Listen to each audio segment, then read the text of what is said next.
Tudo da Canção Nova em um só lugar. Canção Nova Play. Boa tarde, meus caros amigos, amigas que acompanham a TV Canção Nova. Boa tarde a vocês que estão aqui no nosso estúdio Santa Clara. Estamos começando mais um programa Pergunte e Responderemos. O nome do programa já explica tudo. Pergunte e nós responderemos. Eu gosto de lembrar que sempre que a pergunta é sobre doutrina, então a gente responde de acordo com aquilo que está na doutrina da igreja. Claro. Mas há perguntas que chegam que não é bem de doutrina. Então aí eu dou uma opinião. Opinião, fica com ela quem quer, ok? Muito bem, eu quero convidar vocês que estão aqui, vocês de casa também, a dar uma Ave Maria para que Nossa Senhora caminhe à nossa frente nesta hora deste programa. Em nome do Pai, do Filho e do Espírito Santo. Amém. Ave Maria, cheia de graça, o Senhor é convosco. Bendita sois vós entre as mulheres, e bendito é o fruto do vosso ventre, Jesus. Santa Maria, Mãe de Deus, rogai por nós, pecadores, agora e na hora de nossa morte. Amém. Glória ao Pai, ao Filho e ao Espírito Santo. São José, rogai por nós. Em nome do Pai, do Filho e do Espírito Santo. Amém. Muito bem. Quem quiser enviar sua pergunta para nós, temos vários meios de comunicação. facebook.com/pergunte e responderemos CN no final, ok? Telefone 12 31 86 2600, você já conhece muito bem, que inclusive é WhatsApp.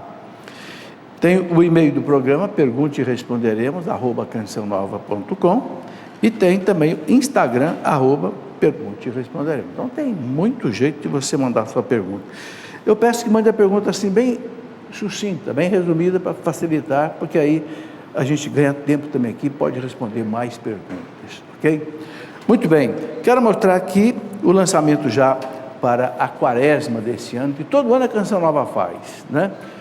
Dom Alberto Taveira Correia, bispo, né, da igreja. Edificar a igreja é o tema do Retiro Popular desse ano, 2020, ok? Dom Alberto Taveira todo ano prepara, né, esse Retiro Popular. Está aqui. E é um texto que não vale só para a quaresma, não, é um texto que guarda com você isso aqui, uma espiritualidade que não envelhece, né? Fica aí com você. Muito bem. Vamos aqui às perguntas. Eu tenho aqui uma pergunta Bom, antes eu quero dizer o nome da cidade de vocês que estão aqui, né? Temos aqui amigos do Rio de Janeiro, Nova Iguaçu, daí, bem-vindos. Minas Gerais, Santo Antônio do Monte, ok. São Paulo, Ribeirão Pires. Rio de Janeiro, capital, isso. São Paulo, Limeira, cidade de Limeira. Volta Redonda, Rio de Janeiro. E alguém de Cuiabá, do Mato Grosso, certo? E aqui também,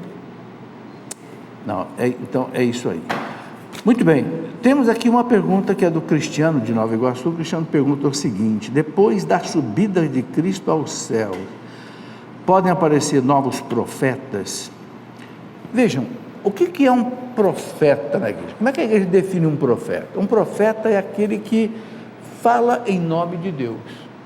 Profeta para a igreja não é só aquele que anuncia um acontecimento que vai haver. Não, profeta é todo aquele que fala em nome de Deus.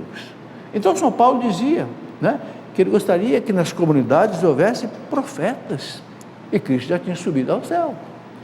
Então, na comunidade de Corinto havia profetas, ok? Então existe sim. Agora, o que não acontece mais depois de Cristo é haver novas revelações. Então a Bíblia termina com o Apocalipse de São João, mais ou menos por volta do ano 100, a partir daí não tem mais nada de novo em termos de doutrina, é só explicação do que foi revelado, certo? É isso aí. Uma pessoa que pede para não ser identificada pergunta o seguinte: existe algum problema para o cristão católico em utilizar sites e aplicativos de relacionamento? Sobretudo talvez de namoro, né? Olha, não é proibido, não há inconveniente. Agora é preciso tomar cuidado, né? Porque quem está do outro lado da internet, você não sabe quem é, né? Então, todo cuidado é bom, né? Se você conheceu uma pessoa, começou a se interessar pela pessoa, a pessoa por você, marca logo um encontro, ok? E não vá sozinho da primeira vez. Você pode levar um susto, né? Então vai com alguém, um amigo, tal, conhece a pessoa, não começa já um namoro, vai conhecer a pessoa. Porque o bom namoro, sabe, gente, começa de uma boa amizade.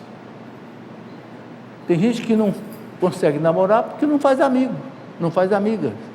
Então comece uma boa amizade. Amizade, você já percebe quem é a outra pessoa, quais são os seus valores, o que ela pensa, bate com a sua filosofia de vida ou não. Bom, tem um livro aqui que eu escrevi sobre namoro, até a produção já deixou aqui, Namoro. Esse livro já escrevi tem, acho que mais de 20 anos, né? E escrevi porque os jovens pediram para eu escrever um livro sobre namoro. Aqui eu explico muitas coisas que podem ajudar, certo? Um livro sobre namoro. Uma família, o nome da pessoa é Hayat Leal Moreira.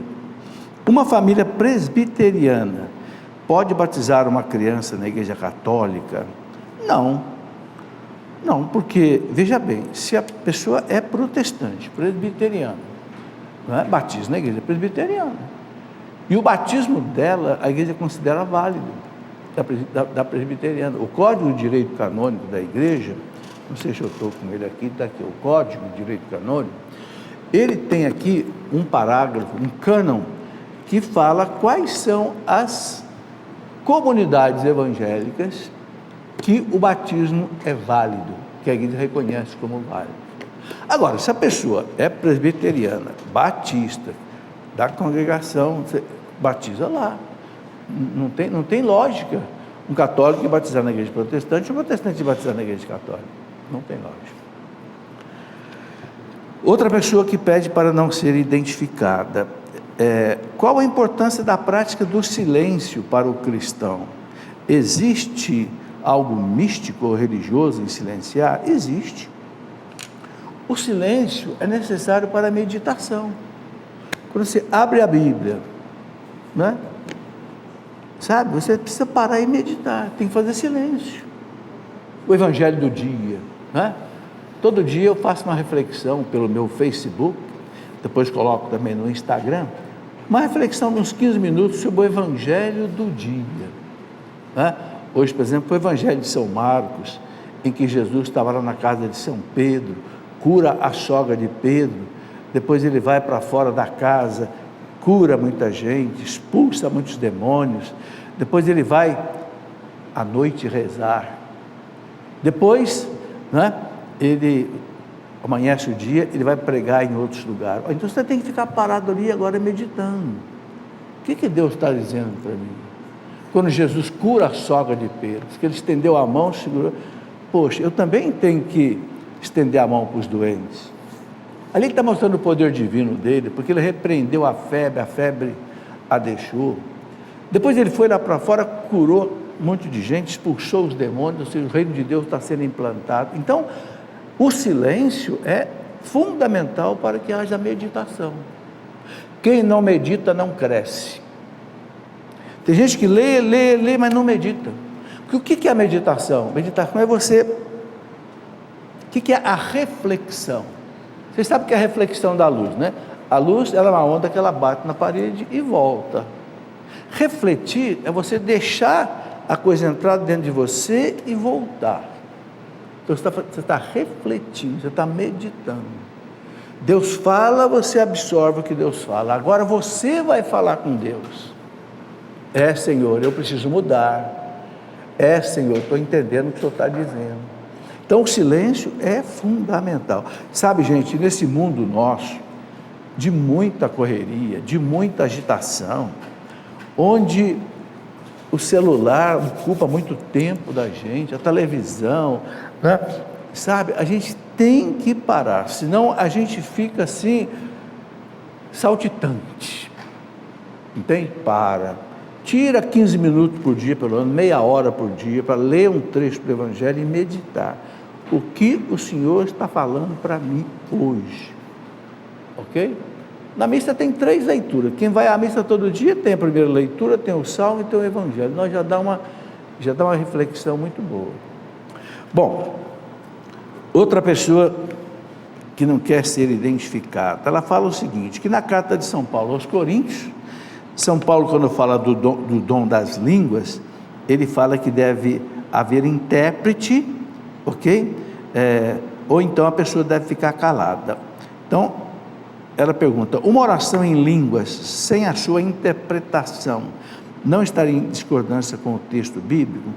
Não, porque São Paulo, em outros lugares, ele fala assim, eu gostaria que todos orassem em línguas, e mais ainda, que profetizassem, né? Que a pergunta que fizeram dos profetas aí. Então, a oração de línguas, pelo que eu estou no caminho da renovação carismática com o Padre Jonas, há mais de 40 anos, a oração em língua muitas vezes é uma oração até silenciosa. Você e Deus. Há momentos que você está louvando a Deus, bendizendo a Deus, e faltam palavras. Sabe, gente, quando a gente pensa na maravilha de Deus, na maravilha do universo, na maravilha da criação, o louvor nosso parece que faltam palavras. Então aí muitas vezes brota uma oração em línguas. Eu acho essa oração em língua mais bonita que tem. É aquela que brota assim, né, de uma necessidade de louvor, né? E que não é para outra pessoa. Agora, há uma oração em língua que às vezes é uma oração em voz alta que há uma interpretação. É outra dimensão da oração em língua. Então, todas elas, pelo que eu vejo aí nos teólogos da teologia da renovação carismática, são válidas. Elizabeth, eu não gosto de tatuagens, porém devido a uma mastectomia, foi-me indicado como auxílio na reparação estética. Existe algum problema caso realize esse procedimento? Elizabeth, não sei bem como é que seria isso. Veja, quando alguma coisa é sugerida como um procedimento médico, a igreja aceita. Por exemplo, uma plástica, né? Quando é uma necessidade médica, que é para corrigir um defeito e tal, tranquilo. Agora, a tatuagem de modo geral, a igreja não condena a tatuagem, assim, no aspecto simplesmente de tatuagem. Quero explicar. No Antigo Testamento, no livro do Levítico, tem uma passagem em que Deus fala para Moisés, não faça incisões na própria pele. Era um tipo de tatuagem, mas por quê? Porque era uma espécie de uma tatuagem a um ídolo, como se fosse uma forma assim de adoração. Isso ainda existe. Esse tipo de tatuagem absolutamente condenada, porque isso é idolatria. Ah, mas eu vou fazer uma tatuagem de Nossa Senhora Aparecida ou de Jesus, deve fazer? Não, por quê? Porque a medicina é contra, porque a tatuagem traga a pele. Pergunte para qualquer dermatologista, eu já perguntei para uma dermatologista, ela disse, pode dizer nos seus programas, não faça. Por quê? Porque estraga a pele. Se você quiser tirar depois é muito difícil, é por um processo a laser, caro, doloroso. Então, como a medicina é contra, a igreja é contra, porque a igreja não entra no campo da medicina, ela respeita, entende? Agora, esse caso muito específico aqui da Elizabeth, não sei, é um caso que mereceria ser analisado assim com mais detalhes, né? Não sei bem como é que seria isso. Berenice Abreu, uma oração eficaz é aquela que segue ritos e roteiros já definidos? Quais as etapas para realizar uma boa oração? Olha, gente, a boa oração é uma conversa com Deus. Santa Teresa d'Ávila dizia, uma oração é uma conversa íntima com Deus, né? Então, a oração não pode ser só na boca, né? Você rezar um Pai Nosso sem pensar no que você está falando, não pode. Então, a oração formal, ela é muito boa, Pai Nosso, Ave Maria, mas a gente tem que estar com a alma na oração. Pai Nosso, né, que estás no céu. Então, sentir o que você está falando, isso é que é importante, né? Agora, Tem muitos tipos de oração, né? O catecismo da igreja, eu gosto muito de lembrar isso. Toda a última parte do catecismo da igreja, olha, gente, é um compêndio sobre a oração. Quem quiser estudar bem a oração, pega no catecismo da igreja, quer ver? Eu vou colocar aqui até onde que começa. Começa aqui, a partir do parágrafo 2000, olha aqui, a oração na vida cristã. Dá para dar um close aqui, Léo? Ó, a oração na vida cristã, né? A partir daí, até o final do catecismo, ele fala da oração maravilhosamente. Ele fala do combate da oração. Por que o combate da oração? Porque, sabe, o demônio não quer que você reze, não. Por quê? Porque o demônio sabe que quem reza, ele não consegue vencer. Então ele faz tudo para você não rezar. Ele arranja um jeito de você fazer outra coisa, ele arranja um jeito de você ficar com sono. Ah, não tenho tempo, fica um tanto de tempo sem fazer nada, mas não tenho tempo. Não tenha dúvida, é tentação. Então a oração, a gente tem que marcar na agenda do dia, ok?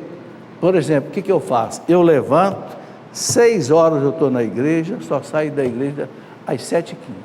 É a missa e a minha meia hora de adoração ao Santíssimo. Depois rezo o texto durante o dia, Então, a gente tem que se obrigar a um mínimo.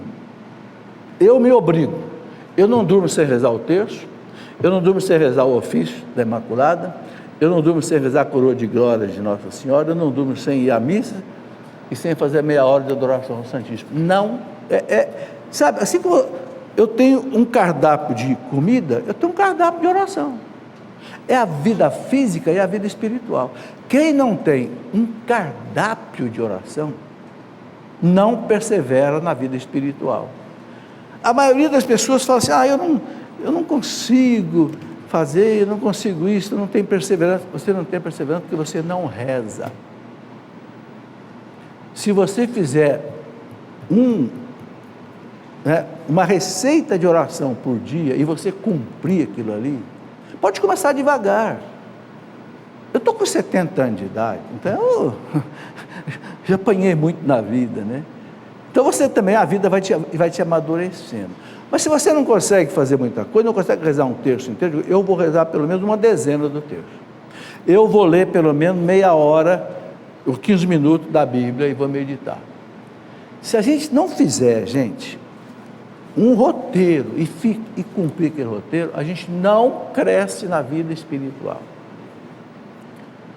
O que Jesus disse? Sem mim nada podeis fazer. João 15:5. Não pense que você consegue crescer na vida espiritual, deixar o pecado, ser mais santo, vencer. Se você não rezar, você não consegue.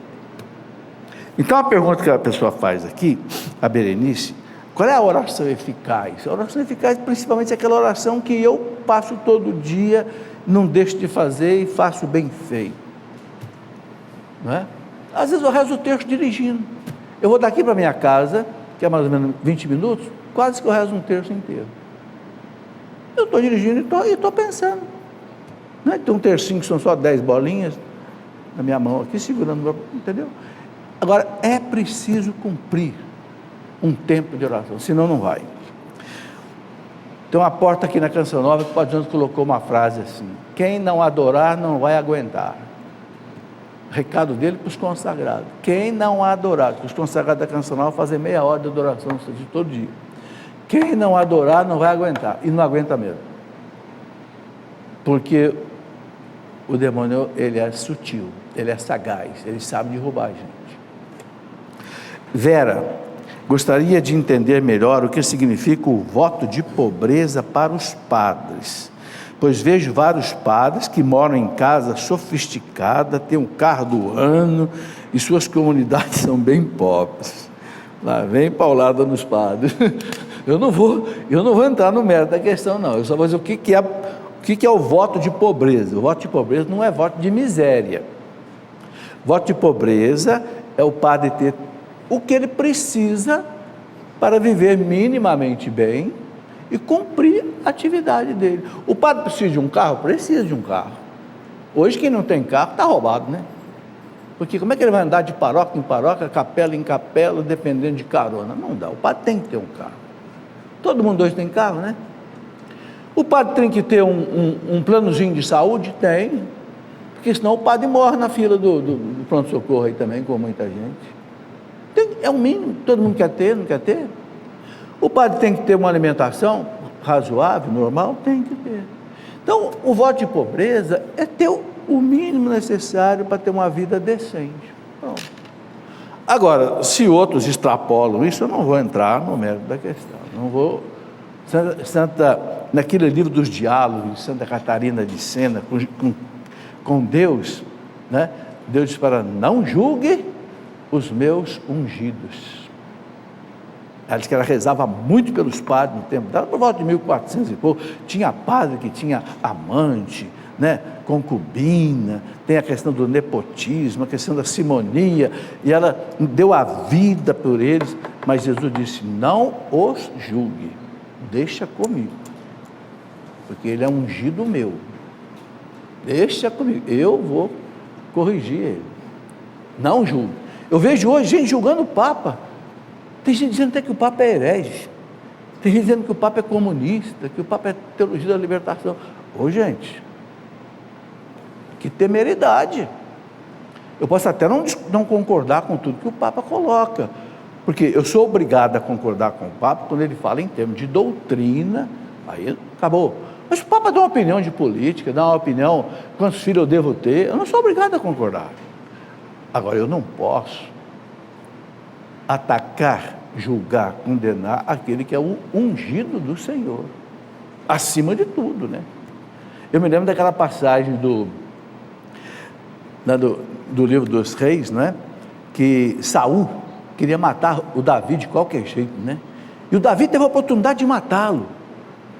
Davi chegou a roubar a lança dele, né? O cantil de água, e cortou um pedacinho do manto dele. O Saul ter certeza que ele estava nas mãos do Davi. O Davi disse, eu não vou matar o ungido do Senhor. Ele era o rei de Israel. E quando um mensageiro trouxe a notícia para Davi que o Saul tinha morrido em combate, Davi chorou, né? Então, a gente tem que respeitar os ungidos do Senhor. Não quer dizer que eles não cometam erro, né? Varlen Gomes, o prazer sexual é um dom de Deus? É. Opa, o Papa Pio XII fala em 1950, vocês não tinham nem nascido ainda, nem eu. O Papa disse, é um prazer lícito que Deus colocou para quê? Para celebrar o momento em que uma criança é gerada. Olha que bonito, olha o sentido da coisa. É no ato sexual que uma criança é gerada. Então Deus quis colocar ali um sabor, uma festa. Agora, não pode tirar isso desse contexto, né? Mas então, a pessoa pergunta aqui, eu escrevi um livro, aqui a produção colocou aqui, vida sexual no casamento. Nesse livro aqui eu explico essas coisas todas, não é? Porque muitas pessoas me fazem a pergunta, professor, um casal cristão, o que pode, o que não pode num ato sexual? Aqui eu explico, ok? Tá aí, eu vou só colocar um pouquinho de água aqui, porque a garganta está secando, vocês aguentam aí um minuto, enquanto isso nosso amigo vira aí a câmera. Bem, vamos aqui a outra pergunta. Araci Amaral, bom, ainda a pergunta do Varlen, ele coloca uma segunda parte aqui. No casamento, como evitar que esse dom se torne um pecado? Bom, o ato sexual, ele é um pecado quando é praticado fora do casamento, adultério. Ou então, antes do casamento, a fornicação, alguém que não é casado, né? Ou então, na masturbação, que é um ato sexual, é uma prática sexual egoísta fora do casamento, né? Agora, no casamento, para o casal casado, né? Eu explico aqui, né? Não vou colocar assim tão abertamente aqui, porque acho que não convém, né? entrar em detalhes, né, de um ato sexual, mas o que a igreja coloca? De maneira bem genérica. Aquilo que o casal precisa para chegarem ambos ao prazer, é lícito fazer, como preparação. Porque no ato sexual, vocês sabem, tem o prelúdio, o lúdio e o pós-lúdio. A preparação, o ato, a consumação do ato, todo mundo sabe como é que é, né? E o pós-lúdio. Então, nesse livro eu coloco citações de vários padres, doutores em teologia moral, que eles falam que o casal tem direito às carícias preparativas no ato sexual, ok? Mas aí, quem quiser pode estudar com mais calma.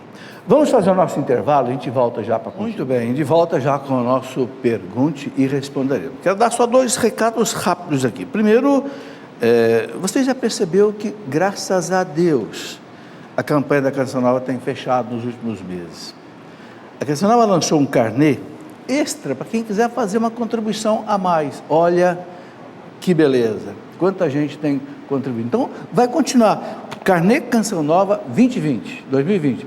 É um carnê que, além do normal que você contribui, se você, naquele mês, quer contribuir um pouco a mais, preencha esse boleto que você vai receber, tá? E também a Canção Nova está mandando, né, para aqueles que são associados, esse belíssimo calendário, belíssimo mesmo, olha, um calendário muito bem feito. Vou mostrar aqui alguma coisa rapidamente. Então, começa aqui com o Monsenhor Jonas da Bíblia, com a palavra dele. Depois, mês a mês, é muito bonito, né? Cada mês tem uma estampa e que se dedica realmente à devoção daquele mês. Então, por exemplo, né, aqui nós temos uma devoção a Jesus, misericordioso, Pai das Misericórdias no mês de junho, né? Santa Clara de Assis, mês de agosto. E aqui tem os eventos que a Canção Nova vai realizar no mês, ok? E tem aqui também outras informações interessantes, inclusive aqui as contas bancárias da Canção Nova, que você pode fazer seu depósito, até passar para outras pessoas. Então, é um calendário muito útil. Coloque aí, né, na sua parede aí da sua casa, e aí você tem essas informações muito interessantes. Muito bom. Estamos nas férias. Férias é um mês que a gente pode aproveitar muito para leituras. Então, olha, a Canção Nova tem 1000 livros aí para você escolher. Eu sugiro que vocês passem aí, né, na livraria da Canção Nova, ou pelo porta a porta da Canção Nova, outras coisas. Por exemplo, quero mostrar, olha que beleza, por exemplo, São José Não Falha. Esse é um livro de um padre alemão, que coloca aqui mais de 80 milagres de São José. É antigo, mas muito bom, né? Vou dar apenas alguns exemplos. Outro aqui, por exemplo, Escatologia sobre o Fim do Mundo, Dom Henrique Soares, o grande Dom Henrique Soares. Um livro sobre, muita gente pergunta, como é que é essa questão de fim do mundo? Está aqui, ó, Escatologia, o Fim do Mundo.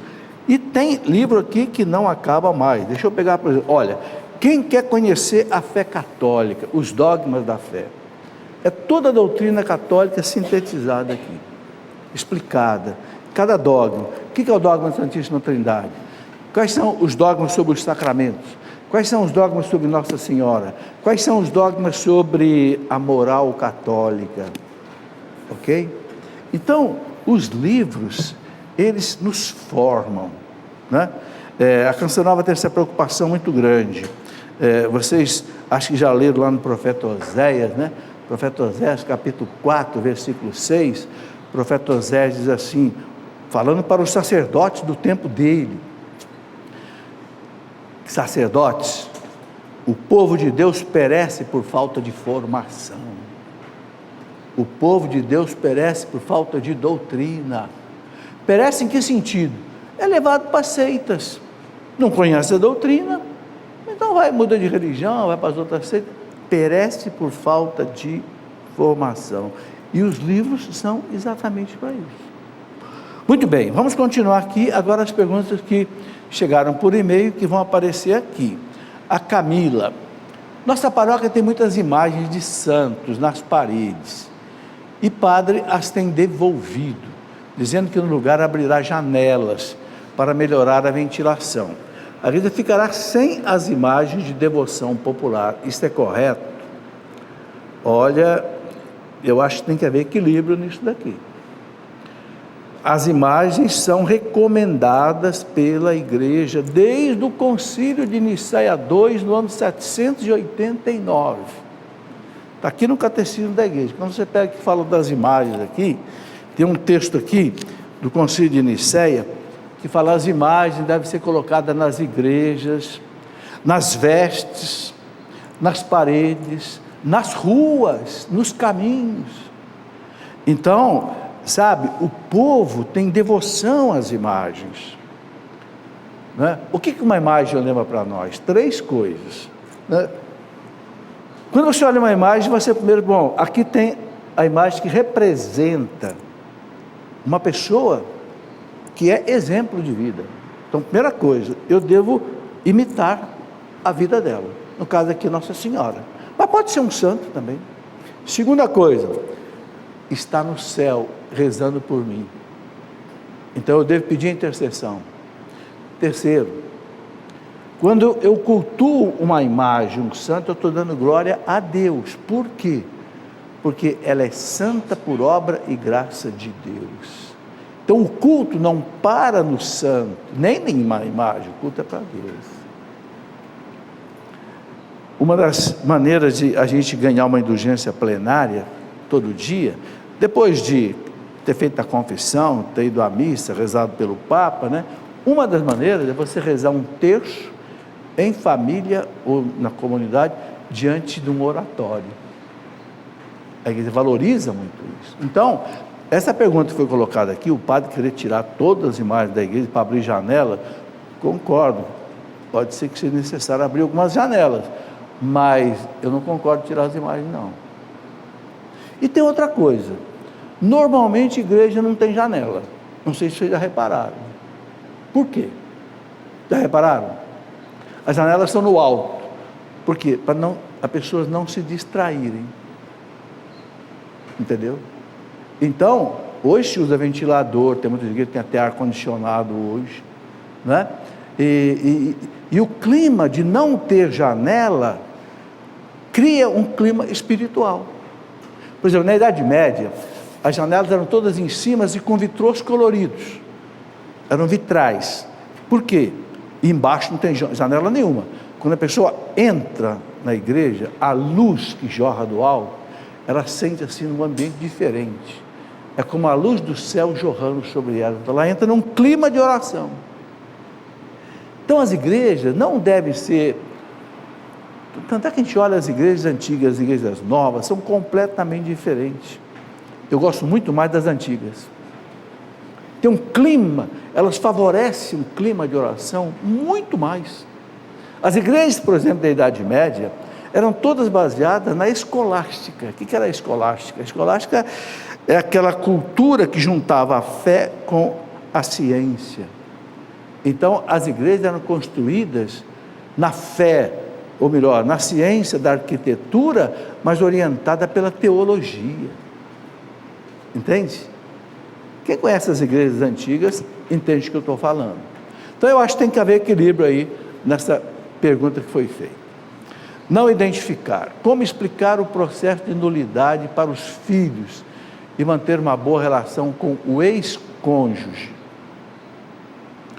Bom, primeiro, os filhos têm que entender por que a coisa não está dando certo, né?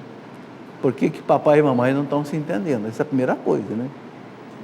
Agora, o processo de nulidade, aí já é uma segunda etapa, porque aí já é a parte religiosa da questão. Eu acho que o mais difícil é fazer a criança entender o que está acontecendo no relacionamento dos dois. Isso é que é o mais difícil.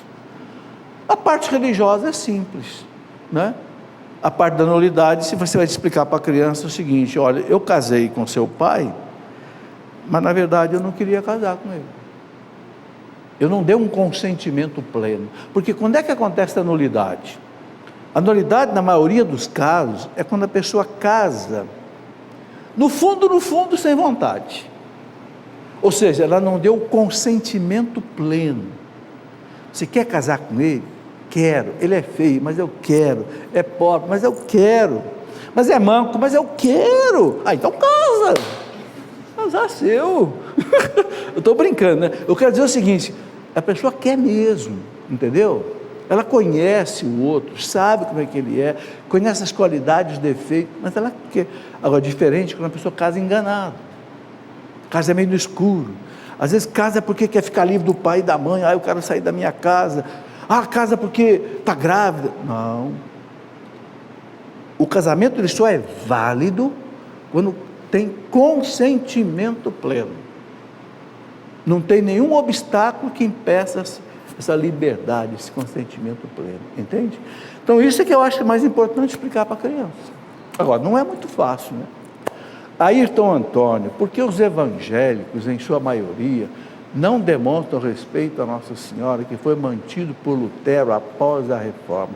É verdade, sabe, Lutero tinha muito amor a Nossa Senhora, engraçado, né? Ele cantava o Magnífica todo dia. A minha alma glorifica o Senhor, né? Porque Lutero ele era um monge agostiniano, católico.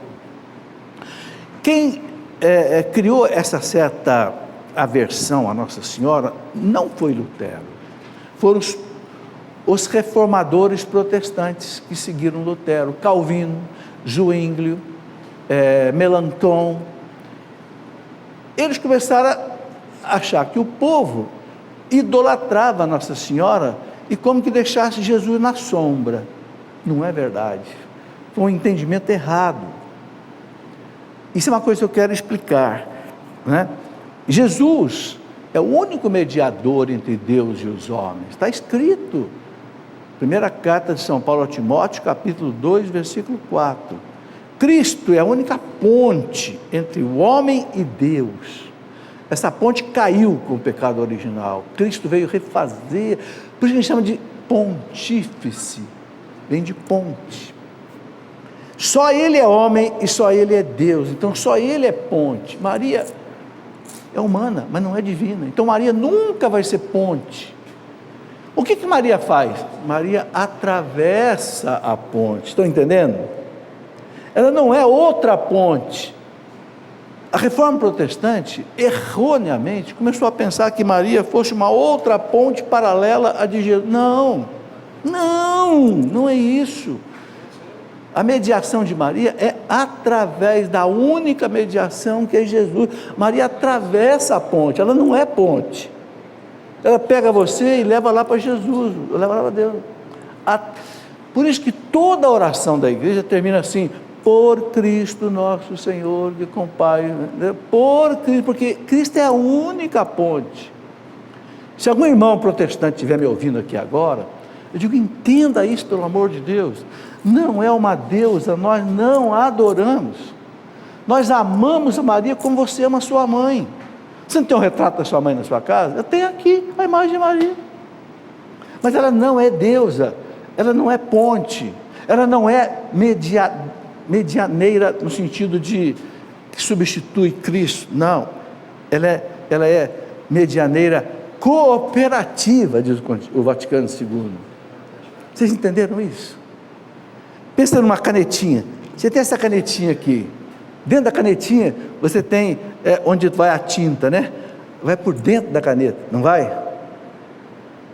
É isso que Maria faz, ela não é a ponte, ela passa por dentro da ponte, entendeu? Agora, infelizmente, a reforma protestante não entendeu isso, e acabou achando que os católicos adoram Maria. Nada disso.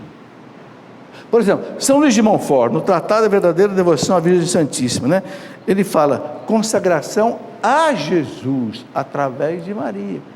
Não é consagração a Maria, é consagração a Jesus, através de Maria. Bom, vamos lá. Milena, o que o senhor pensa sobre a teoria da evolução das espécies em relação ao ser humano? Ô Milena, eu penso o que a igreja pensa.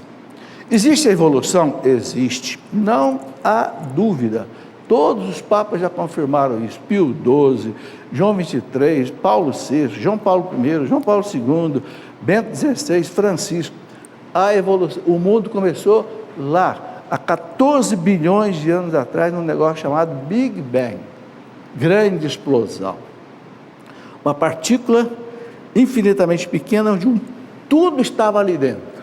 Só Deus pode fazer isso. Aquilo foi se abrindo, surgiu o universo, até chegar em nós. Houve uma evolução. Agora, o que a igreja coloca como exigência católica sobre a evolução? Primeiro, 2 pontos. Primeiro, a evolução foi guiada por Deus. Deus colocou na matéria leis de evolução, entenderam? A matéria não tem força sozinha para evoluir, não. Tudo começou, sabe como? Um feixe de luz, como essa luz que vocês estão vendo. Essa luz virou matéria. Vocês viram falar do bóson de Higgs, chamado de partícula de Deus, né?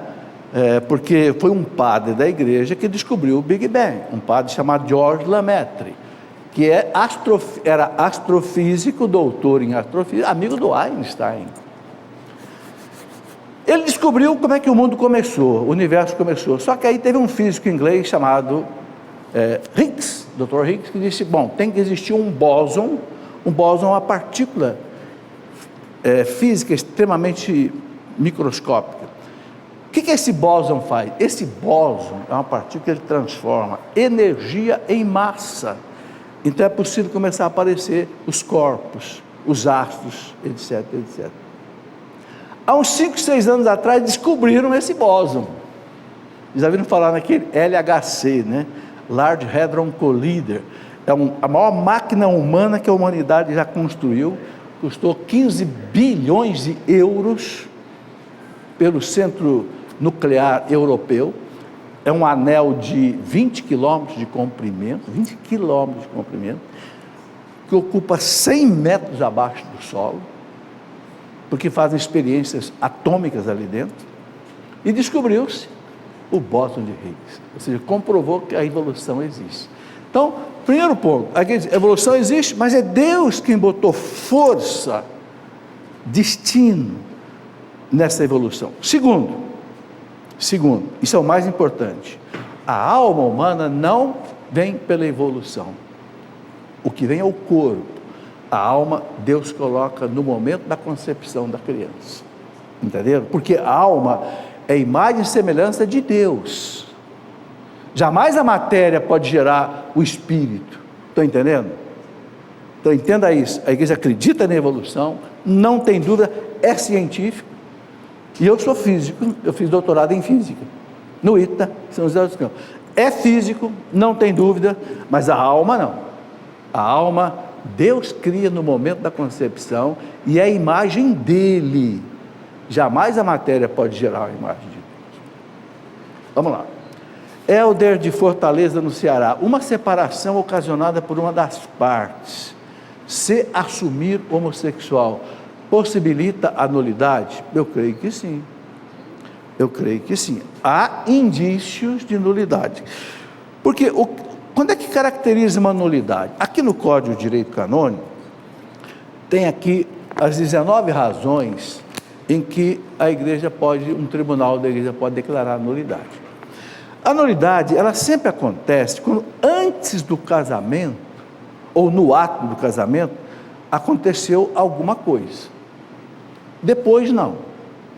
Se a pessoa se manifestou homossexual, ela já era antes do casamento.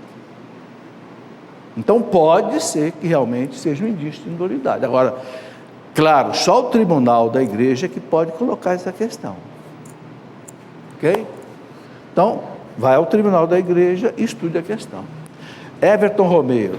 É verdade que a igreja católica só reconhece os estigmas de São Francisco e no caso dos estigmas de Padre Pio e de outros santos?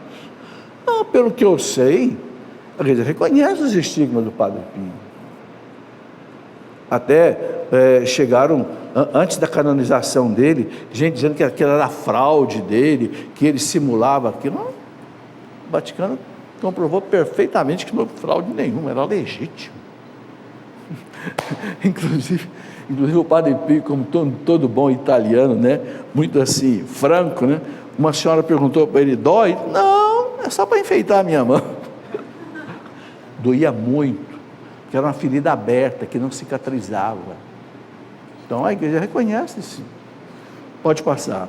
Não identificar. Como a igreja aborda as questões místicas da fé? É possível diferenciar a mística espiritual do misticismo secular? É difícil responder essa pergunta. Eu não sei muito bem o que seria misticismo secular. A única mística que a gente conhece é a mística da igreja. O que é a mística? Essa intimidade com Deus, que faz você ouvir a voz de Deus, faz você sentir um caminho que Deus te conduz. É a mística, né? Que é fruto da oração, da meditação, né? De uma vida até de penitência. Né? Temos místicos na igreja maravilhosos, Santa Teresa d'Ávila, Santa Teresinha do Menino Jesus, São João da Cruz, pessoas que sentiam Deus, né? Agora, eu não sei bem o que seria a mística secular, nem sei se existe mística secular. Igor Azevedo, do Rio de Janeiro, por que a igreja faz poucas referências à psicologia e principalmente à psicanálise? Sei que o Papa Pio XII tratou a respeito. O Igor, a igreja não despreza não, tem muitos padres que são psicólogos.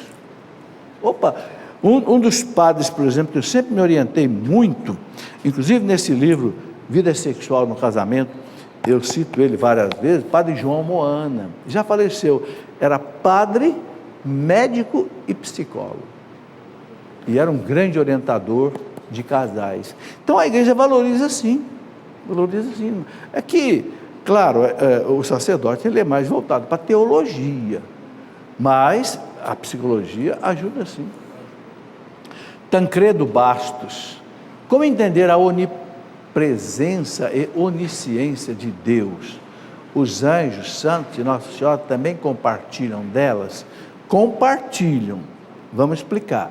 Os anjos, os santos, Nossa Senhora, não são oniscientes nem onipresentes, não sabem tudo e não têm o poder natural de estar presente em toda parte, não, mas tem uma coisa: como os anjos, os santos, Nossa Senhora, estão em comunhão com Deus, o que acontece? Participam da onipotência de Deus, sem ser Deus. Vou explicar. Santa Teresa d'Ávila dizia assim: onde está a sua majestade, está toda a corte. Por exemplo, quando D. João VI veio para o Brasil, né, fugindo lá do Napoleão Bonaparte, que invadiu Portugal, 1806 mais ou menos, D. João trouxe não sei quantas caravelas com ele, que veio toda a corte com ele, né? Vieram soldados, entendeu? Então o que acontece? Onde está Deus, estão todos que estão com Deus. E onde é que está Deus? Em toda parte. Deus está aqui agora. Então, em Deus estão os anjos, os santos, a Virgem Maria. Por que eu posso falar com o santo e o santo escuta o que eu estou falando? Porque ele está ligado com Deus, e Deus escuta, e através de Deus o santo escuta também. Vocês entenderam? Não quer dizer que o santo seja onisciente, nem onipotente, nem onipresente, mas ele está com Deus. Então Deus funciona como mal falando, né? Uma central de informações. Estão entendendo? Isso a igreja acredita desde o primeiro século, né? Acabou? Valdomiro Minella, Caxias do Sul: que garantia tem de que o texto bíblico, depois de diversas traduções no passado tempo, se mantém fiel aos originais? Ô Valdomiro, quem garante é a igreja. E a igreja garante por quê? Porque a igreja tem textos lá dos primeiros séculos. A gente precisava ter mais tempo para explicar isso, mas como eu não tenho muito tempo, eu vou recomendar um livro, aquele da Escola da Fé, a Sagrada, está aqui, esse livro aqui, Sagrada Escritura e Sagrada Tradição. Esses dois livros respondem para você essa pergunta, tá? Eu quero só colocar o seguinte: por que a igreja tem certeza que os textos da Bíblia hoje são originais? Bom, primeiro tem uma coisa: nenhum dos 4 evangelhos originais existe mais. Claro, foram escritos há 2000 anos, em papel, pergaminho, claro que apodreceu. Mas, desde o primeiro século, houve muitas cópias. Então, existem mais de 5.000 cópias dos evangelhos, cópias que são do primeiro século, segundo século, terceiro século, e que estão guardadas nos museus do mundo inteiro. E que os especialistas sabem fazer a regressão e dizer isso aqui bate com o original. Agora, uma coisa muito bonita para vocês entenderem. Acho que já viram falar das grutas de Qumran.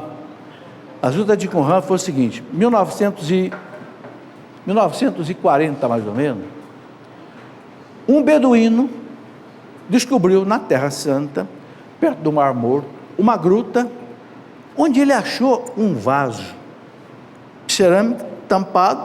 Ele abriu, achou um rolo, um pergaminho. Pegou aquilo, levou para o mercado árabe em Jerusalém para vender. Achou que estava abafando. Um pesquisador judeu passou, olhou aquilo. Isso aqui é uma coisa antiquíssima. Quer vender? Quero. Por quanto? $50. Aí o professor comprou. Esse professor depois vendeu esse texto por $250 mil para a Universidade Hebraica. O que era aquilo?